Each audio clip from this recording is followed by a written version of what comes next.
Bismillahirrahmanirrahim. Assalamualaikum warahmatullahi wabarakatuh.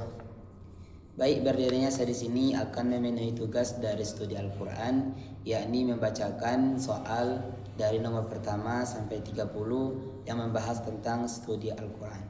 Soal yang pertama ialah jelaskan pengertian Al-Quran menurut bahasa dan menurut istilah. Menurut bahasa, Al-Quran itu berasal dari kata qara'a yang berarti bacaan ataupun mengumpulkan atau menyusun. Sedangkan menurut istilah ialah firman Allah Subhanahu wa taala yang diturunkan kepada baginda Rasulullah sallallahu alaihi wasallam melalui malaikat Jibril dengan cara berangsur-angsur. Kemudian soal yang kedua, sebutkan 3 nama Al-Quran beserta artinya. Yang pertama yakni Al-Kitab yang berarti kitab yang tersusun. Kemudian yang kedua Al-Furqan yaitu pembeda, dan yang terakhir yaitu Al-Huda yang berarti petunjuk. Kemudian soal yang ketiga, apa fungsi utama Al-Quran bagi kehidupan manusia? Jadi fungsi Al-Quran paling utama bagi kehidupan manusia ialah sebagai petunjuk, sebagaimana di dalam Al-Quran dijelaskan hudan linnas, sebagai petunjuk bagi manusia. Kemudian soal yang keempat, bagaimana cara tulisan Al-Quran pada masa Nabi Muhammad SAW. Jadi tulisan pada masa Nabi Muhammad SAW itu ditulis oleh para penulis wahyu atas perintah Nabi. Ditulis pada bahan yang tersedia seperti pelepah kurma, tulang belulang, batu dan kulit. Belum diketahui menjadi satu mushaf utuh, masih terpisah dan disimpan oleh para sahabat. Kemudian soal yang kelima, jelaskan proses turunnya Al-Quran secara umum dan masa kenabian. Jadi Al-Quran diturunkan secara berangsur-angsur selama 23 tahun. Masa kenabian 13 tahun di kota Mekkah Al-Mukarramah, kemudian 10 tahun di kota Madinah Al-Munawwarah. Dan Al-Quran pertama kali diturunkan di Gua Hira. Kemudian soal selanjutnya yakni soal kelima, apa latar belakang dan proses penghimpunan Al-Quran pada masa Abu Bakar As-Siddiq?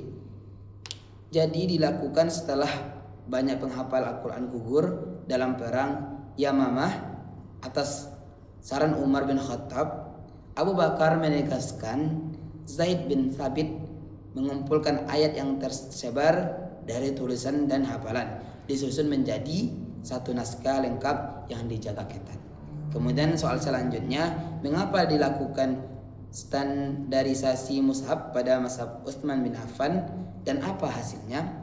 Karena perbedaan cara dan kekhawatiran perpecahan di daerah yang jauh, maka Utsman mengusulkan Zaid bin Sabit dan tim penyusun mushaf standarisasi mengikuti dialog Quraisy, yaitu menggandakan dan menyebarkan ke pusat kota serta menarik naskah lain agar disamakan. Kemudian soal yang ke-8 yaitu bagaimana perkembangan ilmu-ilmu Al-Quran serta penulisan dan perletakan mushaf hingga kini. Jadi ilmu-ilmu Al-Quran berkembang pesat seiringnya kebutuhan penafsiran dan pemahaman harokat percetakan dimulai secara massal sejak masa kekhalifahan hingga kini tersedia dalam berbagai bahasa dan bentuk cetakan. Kemudian soal selanjutnya yakni apa saja keistimewaan pemeliharaan Al-Quran sebagai pedoman umat Islam? Bahasa yang jelas dan fasih, isi yang lengkap yang mencakup segala aspek kehidupan, terjaga keseimbangan sepanjang zaman. Isi yang sesuai akal dan fitrah serta berlaku untuk seluruh umat Islam hingga akhir zaman. Kemudian soal selanjutnya yakni jelaskan perbedaan penulis masa Rasulullah, Abu Bakar dan Utsman. Di masa Rasulullah itu ditulis terpisah-pisah, bahan sederhana, belum dibukukan. Kemudian di masa Abu Bakar itu dikumpulkan menjadi satu naskah untuk disimpan di pusat pemerintahan. Kemudian di masa Utsman dibukukan menjadi satu standar, digandakan dan disebarluaskan dan di berbagai wilayah. Kemudian soal selanjutnya yakni bagaimana tahapan latar belakang proses pengumpulan Al-Quran dari awal hingga menjadi mushaf standar. Jadi Al-Quran ditulis dan dihafal saat wahyu turun pada masa Nabi. Kemudian dikumpulkan menjadi satu naskah pada masa Abu Bakar. Setelah itu disamakan bacaannya dan disebarluaskan ke seluruh wilayah Islam pada masa Utsman bin Affan. Kemudian soal selanjutnya, jelaskan kedudukan Al-Quran sebagai sumber hukum utama dalam Islam. Jadi Al-Quran itu sebagai hudan, petunjuk bagi manusia. Karena tidak ada keraguan, makanya Al-Quran itu sebagai petunjuk utama bagi umat Islam di dalam sumber hukum Islam. Kemudian apa saja kandungan hukum yang terdapat di dalam Al-Quran, yaitu mencakup hukum ibadah, muamalah, keluarga, pidana, perdata, perang, dan tauhid. Bagaimana cara Al-Quran menetapkan hukum bagi manusia? Ditetapkan dengan adil, dengan hak, dan tidak ada yang pilih-pilih. Kalau benar dibenarkan, kalau yang salah disalahkan. Kemudian soal selanjutnya, jelaskan cara turunnya Al-Quran. Jadi turunnya Al-Quran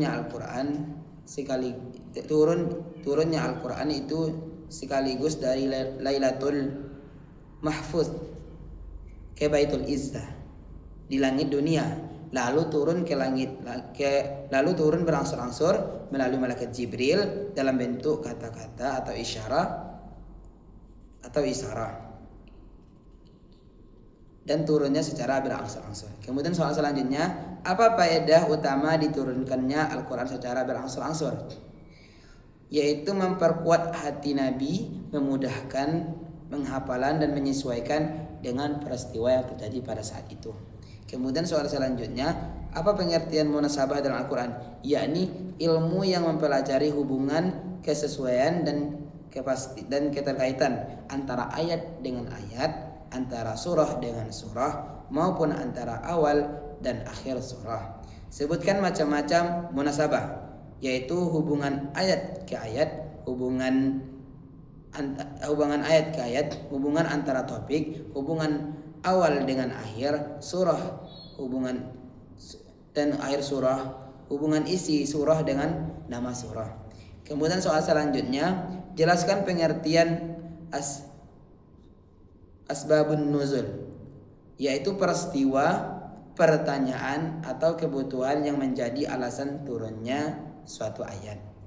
Kemudian soal selanjutnya, jelaskan hubungan sebab turunnya ayat dengan maknanya secara umum dan khusus. Jawabannya, suatu sebab bisa menurunkan banyak ayat atau satu ayat. Bisa diturunkan karena beberapa sebab. Makna ayat berlaku umum untuk semua kasus yang serupa. Kemudian soal selanjutnya yakni apa pengertian ulumul Quran? Yaitu ulumul Quran adalah ilmu-ilmu yang berkaitan dengan cara memahami, menafsirkan dan mengetahui segala hal yang tentang Al-Quran. Kemudian soal selanjutnya, bagaimana signifikansi dan relevansi studi Al-Quran di masa kini? Jawabannya yaitu menjadi kunci memahami ajaran Islam, menjawab tentang zaman, menjadi pedoman penyelesaian masalah modern, serta menjaga keaslian dan pemahaman pemahaman. Kemudian soal selanjutnya, bagaimana pengertian dan konsep studi Al-Quran di era digital? Jawabannya, studi Al-Quran yang memanfaatkan teknologi dan media digital untuk mempelajari, mengajarkan, menyebarkan, meneliti dan mentafsirkan Al-Quran dengan cara lebih mudah, cepat dan luas jangkauannya. Kemudian soal selanjutnya, jelaskan pengertian tafsir, sumber tafsir dan metode utamanya. Yakni pengertiannya menjelaskan makna, maksud dan kandungan ayat Al-Quran. Kemudian metode tafsirnya bil al-matsur. Metodenya itu metode tafsir bi al-matsur, metode tafsir bi al-ra'yi, dan metode tafsir bi al-istarah. Ini adalah metode yang paling utama. Kemudian sumbernya, sumber Al-Quran sendiri, hadis Nabi, perkataan sahabat, dan bahasa Arab. Kemudian soal selanjutnya, bagaimana perkembangan tafsir pada masa Nabi, yakni langsung dijelaskan oleh Nabi Muhammad kepada sahabat dan kepada sahabat ketika mendapatkan permasalahan yang sangat sulit untuk diselesaikan. Kemudian soal selanjutnya, jelaskan karakteristik surah Makkiyah. Jadi surah Makkiyah itu adalah surah yang diturunkan di kota Makkiyah, dan surah Madaniyah itu adalah surah yang diturunkan di kota Madaniyah. Surah Makkiyah itu surah yang pendek-pendek dan Madaniyah surah yang panjang-panjang. Kemudian soal selanjutnya, jelaskan karakteristik surah Madaniyah, yakni surah yang diturunkan setelah hijrah. Ciri-cirinya ayatnya panjang. Kemudian hukumnya hukum ibadah, muamalah, dan hubungan antara manusia dengan manusia maupun hubungan manusia dengan Tuhan. Kemudian apa fungsi ilmu Makkiyah? Fungsinya untuk mengetahui tahapan dakwah, memahami urutan turunnya hukum, dan menyelesaikan cara pahaman. Kemudian soal terakhir, jelaskan fase turunnya Al-Quran, yakni Al-Quran,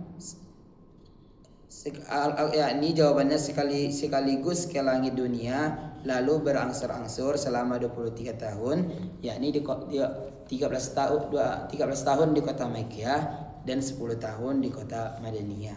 Dan turunnya tidak langsung, namun berangsur-angsur kepada Nabi Muhammad melalui malaikat Jibril. Ketika pada saat itu ada masalah, langsung turunnya Al-Quran. Baik, sampai disinilah soal dan beserta jawaban yang saya bacakan ataupun yang saya sampaikan pada kali ini. Semoga dengan pertanyaan tersebut bisa kita ambil yang baiknya ataupun bermanfaat bagi kita. Sekian dari saya. Assalamualaikum warahmatullahi wabarakatuh.